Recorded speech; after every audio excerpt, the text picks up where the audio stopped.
jàpp moom moo di que juge bi la ndaw si waxoon ci bërëb ba kawe ba cour suprême Mariam Diop Gueye dëgg ba mu fa waxoon ne jaay doole la ñu bëgg a teg Ousmane et que li ñuy def yëpp teguñu ko ci yoon que yëfu wayu yi ñuy def dañ ko war a arrêter et que ñu bàyyi Ousmane comme tous les citoyens mu retirer fiche am day nga mun a participer ci parrainage yi loolu la kii firndeel tey mais kii dafa gën a sori dafa nekk lii état bi def wéeru ko fenn tegu ko ci xam-xam tegu ko ci dëgg kon boog nañu dindaat Ousmane niñ ko dindee faase ko nañ ko ci delloowaat ci ni mu gën a gaawee te bu ñu jëlee ci benn du ñu jël benn mesure boo xam ne mun na tere Ousmane nekk ci liste yi te Ousmane bu nekkee ci liste yi day wane que ne Ousmane day nga candidat la à la candidature. maître agent judiciaire l'État nee na Sonko dafa jege mbokku kenn ci juge bi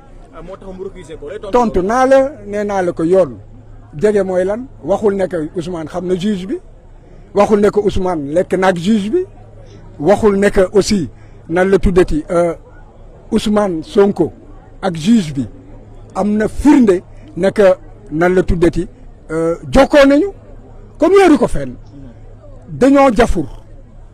nguur goo xam ne dafa nekk ci jeexantalam tey jii jafur nañu xamatuñu fu ñu jëm wóolootuñu kenn képp koo xam ne que xam nañ ne que kii bu ñu xëy na bu ñu jéemee jar doxul ñu xoqatal doxul bu boobaa duñ la wóolu ñàkk loolu moo tax fi mu ne xamatuñu ñoom fu ñuy jublu wante nañu xam ne que junni magistrat ngi ci dëkk bi ñoo xam ne am nañu fit bi am nañu sañ-sañ bi am nañu xam-xam bi te bu yàlla dogalee mu dox seen loxo dañu leen di gën a bottiwaat rek ci suuf. maître ban njeexital léegi la décision bi am plan judiciaire ndax Sonko moom moo di que Ousmane Sonko dafa war a commencer ay parrainage am te it war a déposer candidature te loolu nag loolu moom mooy yoon dégg nga lii ñuy def yëpp maanaam ci xeetu noot la wante Sénégal yi yeewu nañu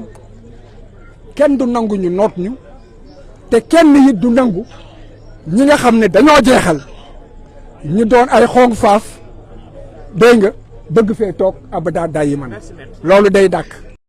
waaye ndam bu njëkk la li ci des am na leneen lu des te dinañ continuer liggéey bi. C'est une victoire, il faut la savourer.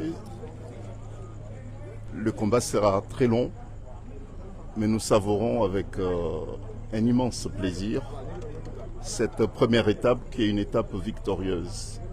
Dans une démocratie, il faut les institutions, mais il faut aussi des hommes courageux, solides. Et nous pouvons dire que nous avons été très très bien servis. Personnellement, j'ai une immense satisfaction d'avoir, avec mes éminents confrères, contribué à la consolidation des valeurs et puis de l'héritage démocratique de ce grand pays qui est le Sénégal. La décision d'aujourd'hui va inspirer d'autres juridictions de d'autres pays également. C'était une contribution mais très précieuse que le Sénégal, une nouvelle fois, donne à l'Afrique et puis au monde entier. Et d'autres pays africains, et j'en suis certain, d'autres magistrats des autres pays, j'en suis certain, vont s'inspirer du courage de l'institution judiciaire du Sénégal qui se détache de plus en plus des autres pouvoirs également. Maître, est-ce que cette décision aura des effets sur les autres affaires en cours, notamment les fiches de parrainage ou encore l'affaire Adji Sarr? Bon, sur l'affaire du parrainage, sans doute, puisque M. Sonko est rétabli dans ses droits en tant que citoyen sénégalais. Il retrouve ses droits politiques. Bon, donc, bien sûr, qu'il sera candidat, plus que candidat encore. Quelle est la prochaine étape judiciaire pour vous, les avocats? Bah, écoutez, la prochaine étape, elle est politique. Pour nous, il n'y a pas d'étape judiciaire encore. Saïd avocat Ousmane Sonko. Maître, vous êtes satisfait aujourd'hui? Qui vient du Comore. Je suis, il est vrai, satisfait, mais très fier du juge qui a rendu la décision. il a fait montre d'un courage énorme. Et tout le monde a été surpris et déçu par l'attitude de l'État du Sénégal, qui, après avoir nommé un juge, propose sa récusation en pleine audience. Comment est-ce que cela a pu se faire? Est-ce que le juge a refusé de céder aux tentations? Est-ce que c'est parce que le juge n'a pas eu à donner des signes qu'il aurait peur de menaces? En tout état de cause, il y a une raison. Parce que personne ne s'y attendait, d'autant que le juge était en train de mener une audience où il était à équidistance. Il y a donc quelque chose qui s'est passé au sommet de l'État. Donc c'est une fierté. Mais ce qu'il faut surtout retenir, c'est que c'est un vent de liberté et d'indépendance qui souffle dans les rangs des magistrats. Un vent qui a débuté au nord avec l'avocat général Marème Diop Gueye. Tout le monde a pu apprécier son courage de dire que l'État avait tort et que l'État était dans la voie de fait et que l'État était dans l'arbitraire, qu'il ne pouvait pas priver Ousmane Sonko de ses droits et que le ministère de l'Intérieur n'était pas dans le droit, qu'il était dans l'illégalité. Un acte de courage. Et maintenant, après le nord, c'est au sud, le juge de Ziguinchor.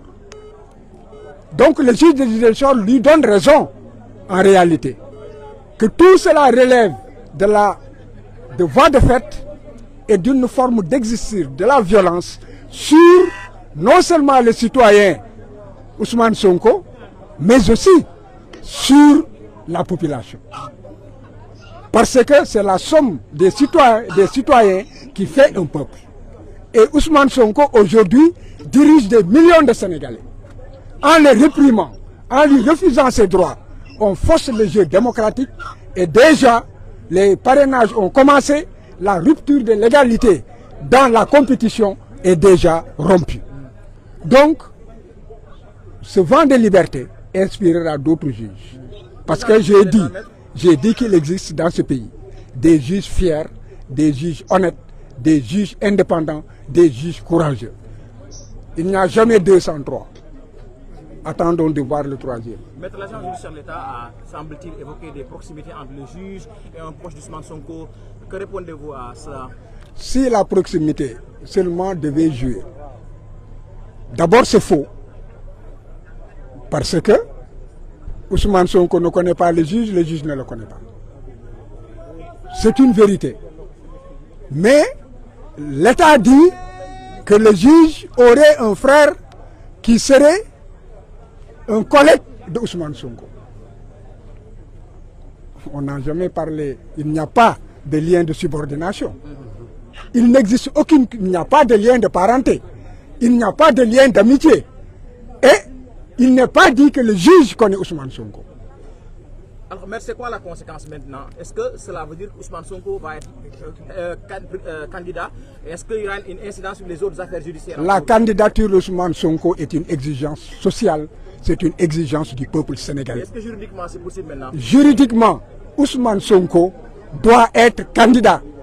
Nous nous battrons et le dernier mot appartient au peuple sénégalais. On peut dire que c'est acté. À partir de la décision de Ziguinchor, dès demain, il devrait pouvoir commencer les parrainages.